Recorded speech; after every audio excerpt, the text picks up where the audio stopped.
السلام علیکم ورحمۃ اللہ وبرکاتہ۔ میری طرف سے آپ سب کو عید الاضحیٰ کی بہت بہت مبارک، تقبل اللہ منا و منکم۔ اور سب سے پہلے تو احمد عید مبارک۔ ماشاء اللہ، اور رضا آپ بھی عید مبارک بولو۔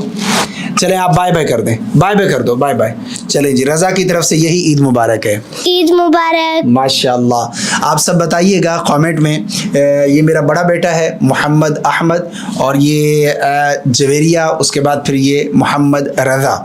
رضا شرارتی بہت زیادہ ہے۔ رضا شرارتی ہو آپ بیٹا؟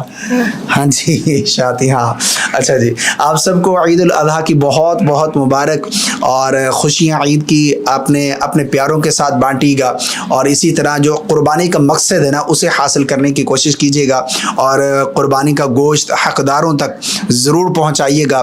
ایسا نہ ہو کہ آپ اپنی فریجیں ہی بھریں، ایسا نہیں کرنا چاہیے ہمیں۔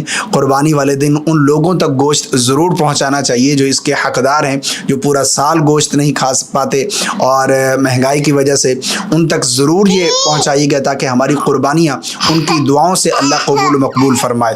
یہ بہت بڑا دن ہے، اس دن کو فضولیات کے ساتھ نہیں بلکہ اللہ کے شکر کے ساتھ اور اللہ کی عبادت کے ساتھ ہمیں گزارنا چاہیے۔ اللہ ہم سب کو عمل کی توفیق عطا فرمائے، اور کامنٹ میں ضرور بتائیے گا آپ نے کہ سب سے پیارا کون لگ رہا ہے، اور رضا کی شرارتیں کیسی ہیں۔ رضا شرارتی ہے یا نہیں، یا پھر ہم اسے شرارتی سمجھتے ہیں؟ رضا آپ شاطی ہو بیٹا؟ چلے گئے، السلام علیکم ورحمۃ اللہ۔